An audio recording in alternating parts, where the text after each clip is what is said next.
In this video I'm going to show you how to cut a piece of plexiglass with a handsaw. So the first thing you want to do is take your piece of plexiglass and determine which is the face side or the top side. If it's got a protective plastic film on, I'd leave that on for this point because then you can always peel that off afterwards. So once you've worked out which is your top side, you want to draw a nice square line to follow with your handsaw. So you can use a fixed square, combination square, or sometimes your handsaw will even have a built-in square. So we're going to use our fixed square for a bit more accuracy. So put your square on your plexiglass. If you've got a marker pen, it just makes this a bit easier to see your line. Mark a nice straight line along your plexiglass. When cutting anything with a handsaw, you want to work out which is the waste side and which is the side you're keeping. So we've decided we're sort of making this up, but we're going to keep that side.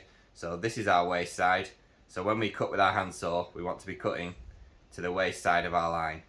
Because whenever you make a cut with a handsaw, you've always got to account for the thickness of the blade.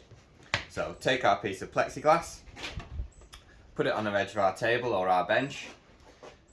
You want to try and keep the plexiglass just over the table. The further away you go, the more unstable it becomes.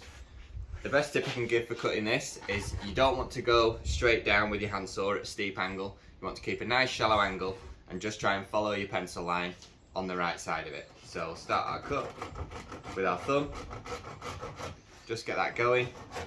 Cutting plexiglass often works better with a fine tooth blade. This handsaw is quite rough, so you just have to bear with me. You slowly follow your cut, get it started, keep your saw at a shallow angle.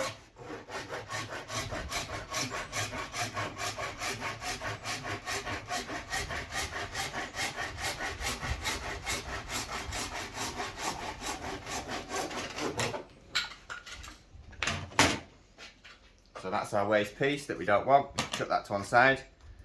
And then here's our nice clean piece of plexiglass. And you can just about see half of that pen line we marked on. If you're wanting to tidy that up a little bit further, you can get some sandpaper, run it over there a couple of times, and that's how you make a cut in plexiglass using a handsaw.